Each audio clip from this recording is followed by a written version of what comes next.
Shalom, a paz de Cristo, salve Maria Santíssima. Iniciemos nossa celebração em nome do Pai, do Filho e do Espírito Santo. Amém. Sede o rochedo que me abriga, a casa bem defendida que me salva. Sois minha fortaleza e minha rocha, para a honra do vosso nome. Vós me conduzis e alimentais. Conferir Salmo 30, versículo 3 seguinte. Com a língua bendizemos o Senhor e Pai, e com ela amaldiçoamos os homens, feitos à imagem de Deus. O Senhor nos ensine a saber o que dizer quando preciso e a silenciar quando isso for o melhor a fazer. Portanto, vamos trazer hoje para a nossa liturgia hoje o ensinamento dessas leituras que vão nos dar uma orientação, um segmento, uma proposta para nós seguirmos e abraçarmos. Façamos o nosso ato de caridade a Deus. O amor quer ser amado. O amor é Deus. A divindade quer ser correspondida. A caridade divina quer ser correspondido. Amor com amor. Façamos o ato de amor a Deus nesse momento. Eu vos amo, meu Deus, de todo o meu coração e sobre todas as coisas, porque sois infinitamente bom e amável. E antes quero perder tudo do que vos ofender. Por amor de vós, amo ao meu próximo como a mim mesmo. Amém. E vamos fazer o nosso ato de contrição ligado a esse ato de amor, que justamente nos orienta a amar a Deus, amando na pessoa do próximo. Vamos pedir perdão a Deus por toda vez que guardamos ressentimento, mágoa, tudo que guardamos dentro do nosso coração e não justamente correspondemos ao amor de Deus com o perdão. Vamos olhar para a pessoa do nosso irmão e dizer: eu te perdoo de todo o meu coração, porque Deus me perdoou de todos os meus pecados e você também tem direito de, como eu, errar e me reconsertar com Deus. Por isso, vamos, neste momento, pedir perdão a Deus, fazendo esse ato de conserto com Deus e com o nosso irmão também. Senhor meu Jesus Cristo, Deus e homem verdadeiro, Criador e Redentor meu, por ser de vós quem sois, sumamente bom e digno de ser amado sobre todas as coisas, e porque vos amo e estimo, pesa-me, Senhor, de todo o meu coração de vos ter ofendido. Pesa-me também de ter perdido o céu e merecido o inferno, e proponho firmemente, ajudado com os auxílios de vossa divina graça, emendar-me e nunca mais vos tornar a ofender. Espero alcançar o perdão de minhas culpas pela vossa infinita misericórdia. Amém. Coloque a mão no coração e diga comigo: Deus Todo-Poderoso, tenha compaixão de nós, perdoe os nossos pecados e nos conduza à vida eterna. Amém. Ó Jesus Eucarístico, meu amado Salvador, enchei-me com vosso amor, enchei-me com vossa força, enchei-me com vossa sabedoria, enchei-me com vossa perseverança, enchei-me com vossa humildade, enchei-me com vossa coragem, enchei-me com vossa paixão. Amém. Jesus, puro, manso e humilde de coração, fazei o nosso coração semelhante ao vosso. Amém. Sagrado coração de Jesus, eu confio em vós. Vinde, Espírito Santo, enchei os corações de vossos fiéis e acendei neles o fogo de vosso amor. Enviai vosso Espírito e tudo será criado e renovareis a face da terra. Oremos. Ó Deus, que instruíste os corações de vossos fiéis com a luz do Espírito Santo, fazei que apreciemos retamente todas as coisas segundo o mesmo Espírito e gozemos sempre de sua consolação, por Jesus Cristo, Senhor nosso. Amém. Glória ao Pai, ao Filho e ao Espírito Santo, como era no princípio, agora e sempre. Amém. Aleluia. Primeira leitura. Leitura da carta de São Tiago, capítulo 3, versículos de 1 a 10.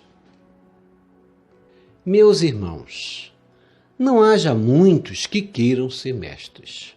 Sabeis que nós, os mestres, estamos sujeitos a julgamento mais severo, pois todos nós tropeçamos em muitas coisas. Aquele que não peca no uso da língua é um homem perfeito, capaz de refrear também o corpo todo. Se pomos um freio na boca do cavalo para que nos obedeça, conseguimos dirigir o seu corpo todo. Reparai também nos navios. Por maiores que sejam e impelidos por ventos impetuosos, são, entretanto, conduzidos por um pequeníssimo leme na direção que o timoneiro deseja. Assim também a língua, embora seja um membro pequeno, se gloria de grandes coisas. Comparai o tamanho da chama com o da floresta que ela incendeia. Ora, também a língua é um fogo, é o universo da malícia. Fazendo parte dos nossos membros, a língua contamina o corpo todo e, atiçada como está pelo inferno, põe em chamas o ciclo de nossa existência. Com efeito, toda espécie de feras, de aves, de répteis e de animais marinhos pode ser domada e tem sido domada pela espécie humana.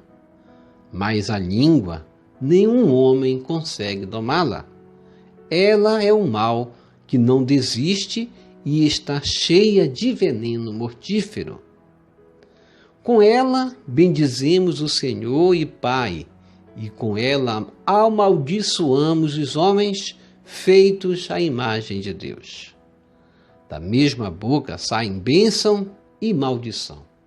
Ora, meus irmãos, não convém que seja assim. Palavra do Senhor, graças a Deus.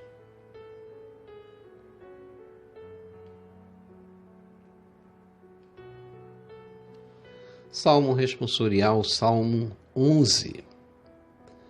Com certeza, ó Senhor, nos guardareis. Reze comigo.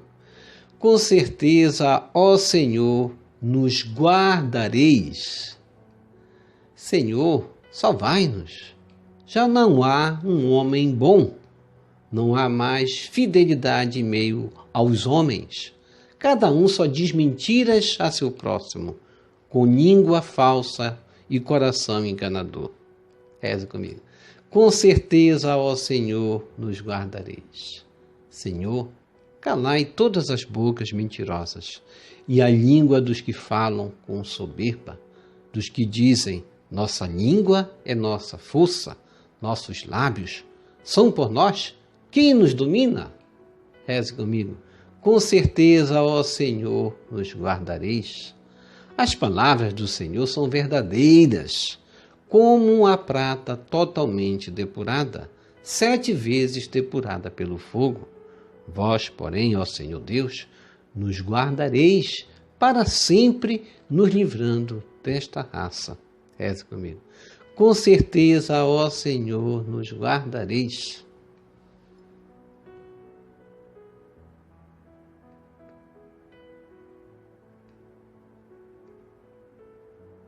Evangelho segundo Marcos, capítulo 9, versículos de 2 a 13. Aleluia, aleluia, aleluia. Reze comigo. Aleluia, aleluia, aleluia. Abriram-se os céus e fez-se ouvir a voz do Pai. Eis meu Filho muito amado, escutai-o, todos vós. Evangelho de Marcos, capítulo 9, versículo 7. Proclamação do Evangelho de Jesus Cristo segundo Marcos. Glória a vós, Senhor. Naquele tempo, Jesus tomou consigo Pedro, Tiago e João e os levou sozinhos a um lugar à parte sobre uma alta montanha e transfigurou-se diante deles. Suas roupas ficaram brilhantes e tão brancas como nenhuma lavadeira sobre a terra poderia alvejar. Apareceram-lhe Elias e Moisés e estavam conversando com Jesus. Então Pedro tomou a palavra e disse a Jesus: Mestre, é bom ficarmos aqui. Vamos fazer 3 tendas, uma para ti, outra para Moisés e outra para Elias. Pedro não sabia o que dizer, pois estavam todos com muito medo. Então desceu uma nuvem e os encobriu com sua sombra, e da nuvem saiu uma voz: Este é meu filho amado, escutai o que ele diz. E de repente, olhando em volta, não viram mais ninguém, a não ser somente Jesus com eles. Ao descerem da montanha, Jesus ordenou que não contassem a ninguém o que tinham visto, até que o Filho do Homem tivesse ressuscitado dos mortos. Eles observaram essa ordem, mas comentavam entre si o que queria dizer ressuscitar dos mortos. Os 3 discípulos perguntaram a Jesus: Por que os mestres da lei dizem que antes deve vir Elias? Jesus respondeu: De fato, antes vem Elias para colocar tudo em ordem. Mas, como dizem as Escrituras, que o Filho do Homem deve sofrer muito e ser rejeitado? Eu, porém, vos digo, Elias já veio e fizeram com ele tudo o que quiseram, exatamente como as Escrituras falaram a respeito dele. Palavra da salvação, glória a vós, Senhor. Que as palavras do Santo Evangelho nos purifiquem e nos perdoe de todos os nossos pecados.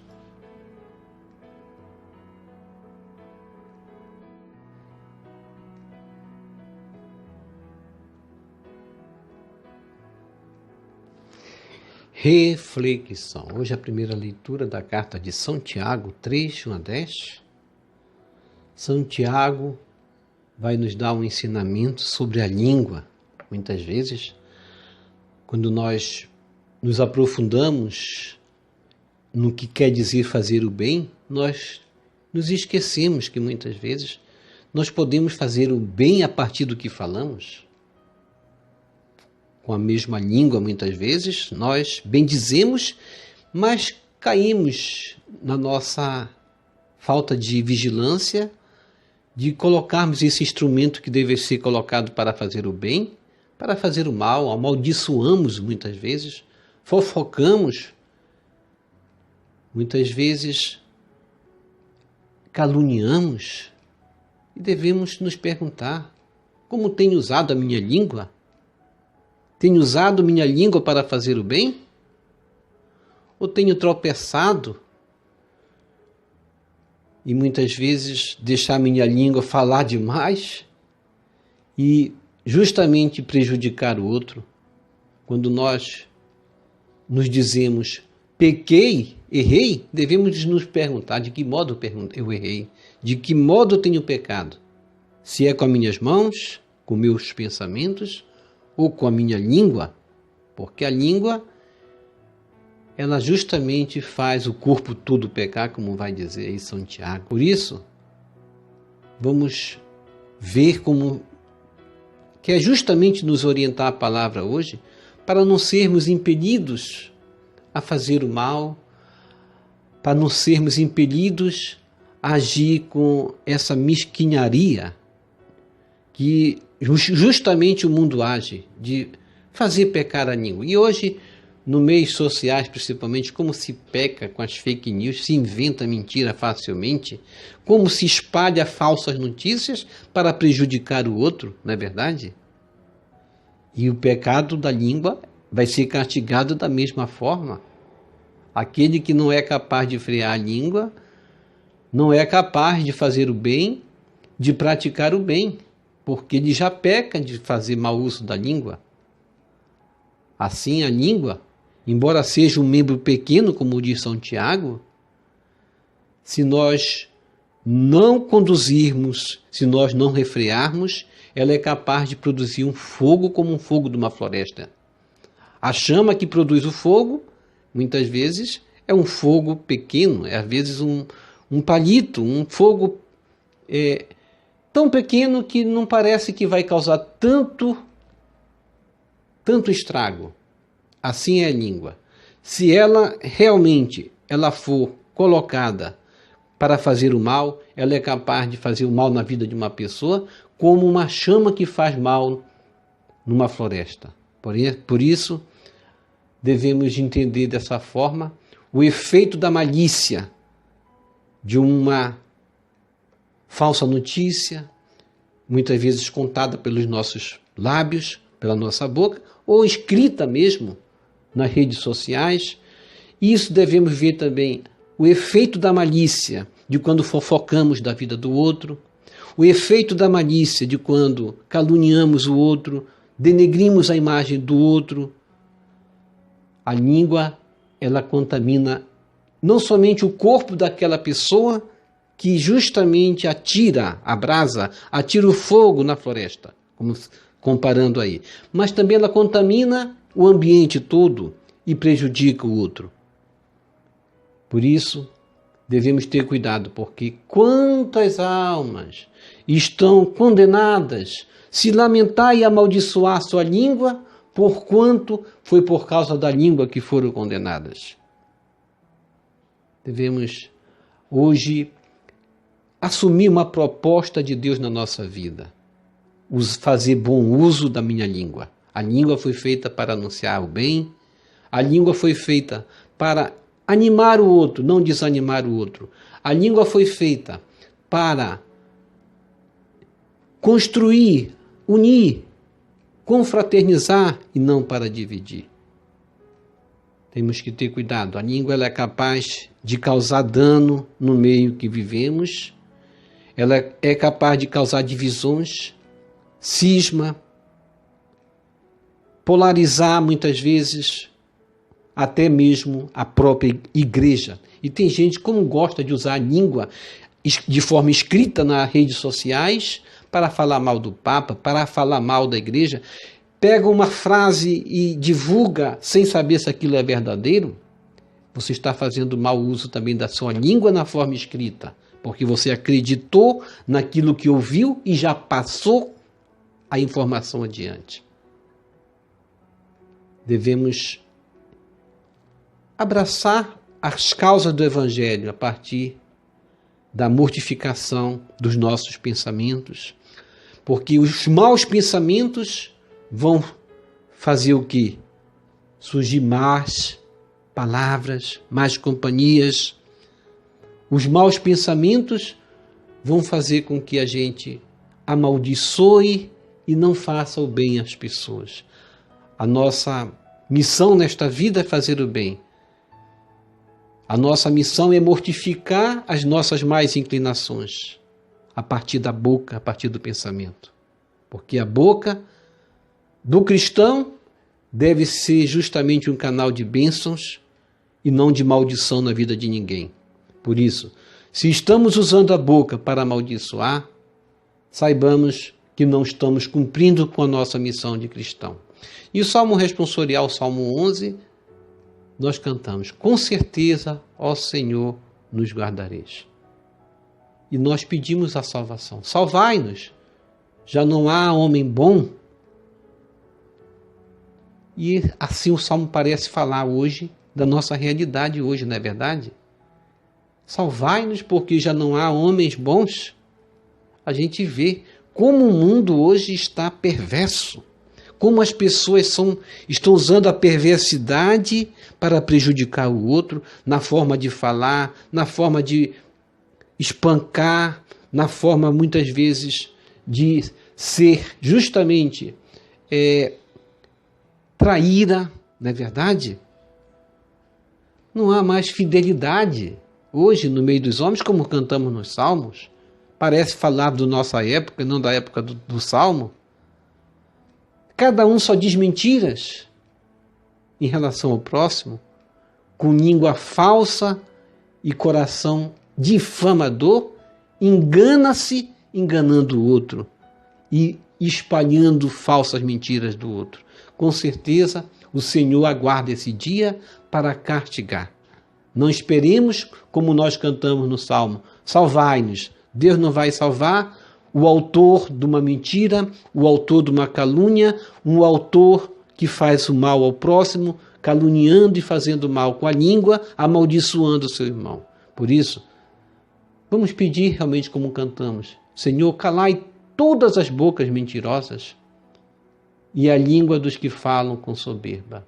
Devemos pedir isso para Deus, de Deus nos livrar de pessoas que justamente fazem o mal da fofoca, que o uso da panelinha para justamente arquitetar o mal contra o outro. Vamos pedir que Deus nos livre disso, porque isso há nos meios sociais, nas redes sociais, há no trabalho também, há na comunidade, há em todos os meios. Ninguém sabe ver um pouquinho do brilho do outro que quer justamente apagar, quer puxar o tapete, e a forma melhor que tem, que se usa, é a forma da calúnia, é a forma justamente de amaldiçoar o outro, fazendo fofoca, rastreando a vida do outro, fazendo ronda para saber o que o outro faz.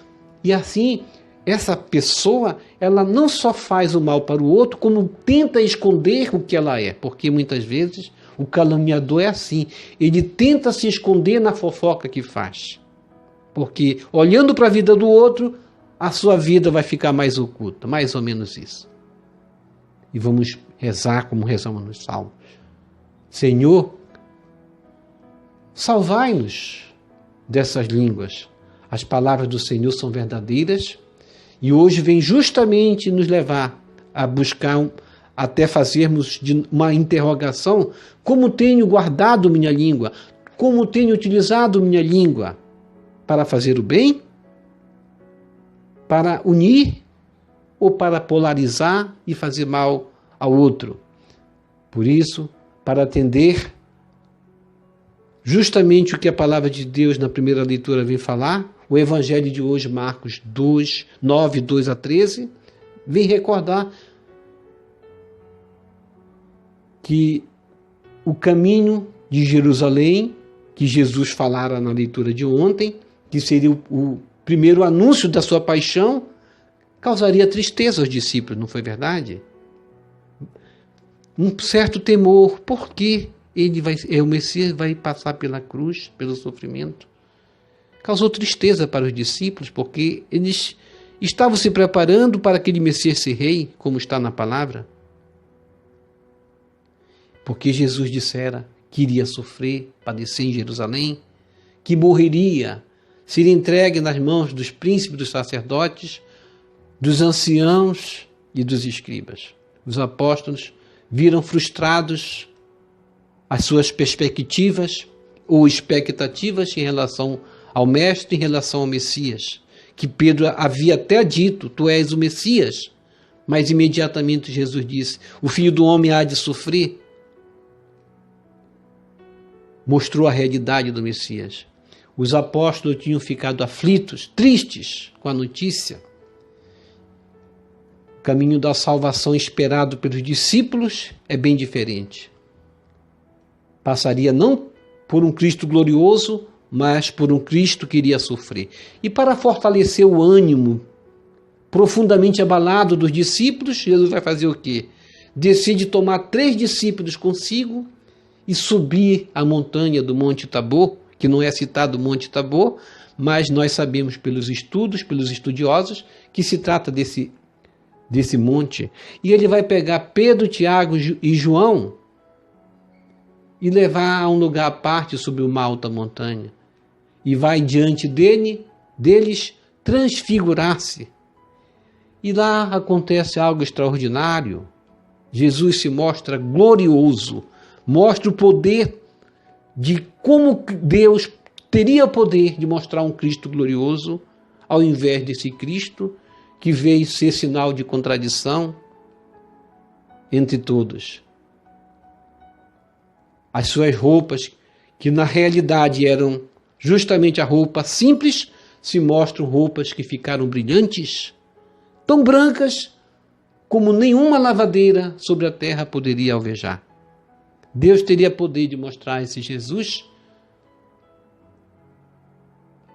assim sobre as montanhas, vindo sobre os montes, como diz no Salmo, pulando sobre os montes e mostrando-se a realeza de Deus na sua glória.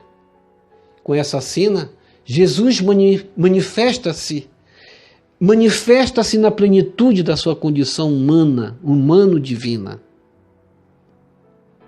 Deus revela a sua glória e seu poder no Salvador. São Leão Magno dizia que a finalidade principal da transfiguração foi desterrar das almas dos discípulos o escândalo da cruz que se aproximava. A transfiguração foi uma centelha da glória divina que inundou os apóstolos de uma felicidade tão grande que fez Pedro exclamar: Mestre, é bom ficarmos aqui. Vamos fazer 3 tendas, uma para ti, outra para Moisés e outra para Elias. Veja como é fácil abraçar Jesus da glória, mas como é difícil subir no monte do Calvário com Jesus. Somente João subiu e Maria ficaram aos pés de Jesus, foram capazes de se esgotarem no sofrimento de Cristo em si. Maria tomou a dor de Jesus como uma espada que traspassou seu coração. E quantas religiões hoje anunciam Jesus da glória e não mostram Jesus do Calvário? E quantos se enveredam por esse caminho de querer somente um Jesus da glória, a dizer logo assim como Pedro: vamos fazer logo nossa morada aqui, tá bom demais, e não enfrentar a realidade.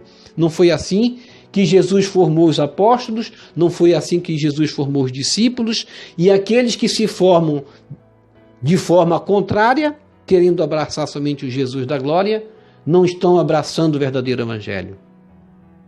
Pedro gostou do que estava acontecendo.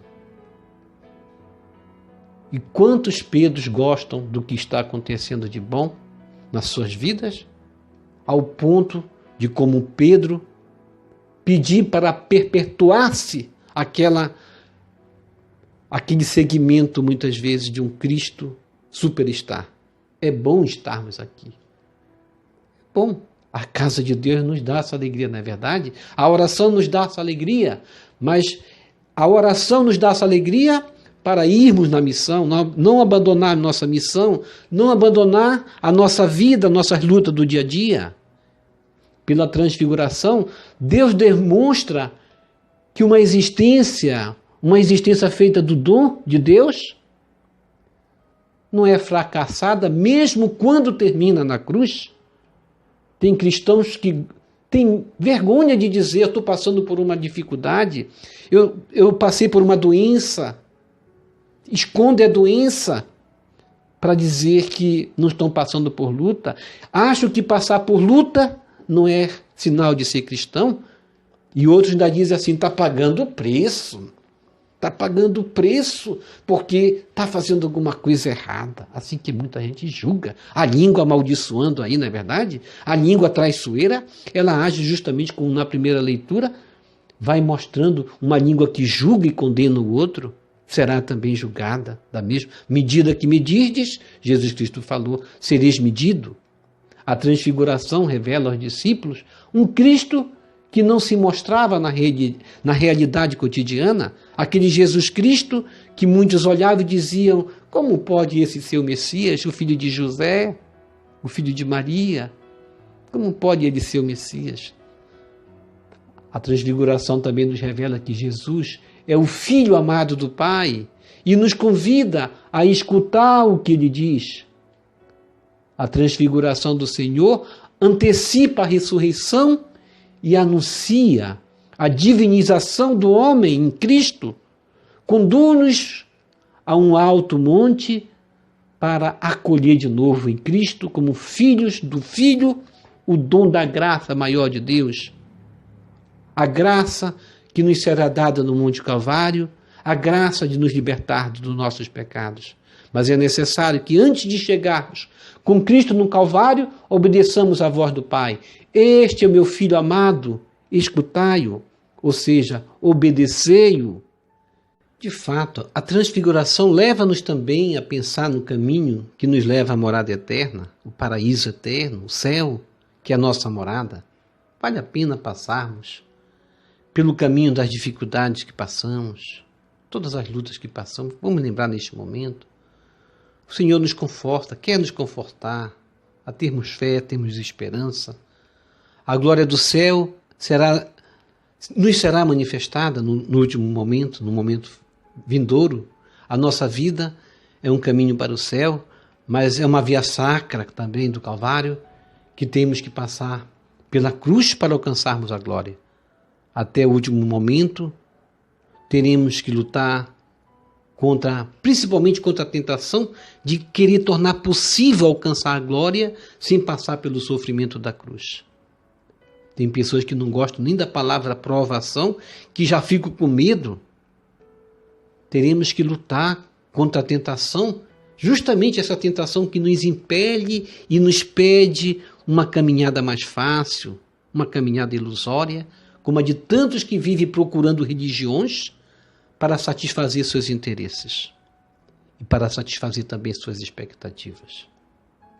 Ó Jesus Divino Mestre, revela-te aos discípulos na transfiguração, esclareces que és o Messias da glória do Monte Tabor, mas também és o Cristo que subirá o Monte Calvário. Ensina-nos a descobrirmos a importância da contemplação do Tabor e também a importância de vivenciarmos na nossa realidade do sofrimento, tendo em vista a glória que nos será revelada. Ensina-nos, Jesus, a te reconhecer na caminhada do dia a dia e a transfigurar contigo naqueles que sofrem. Amém.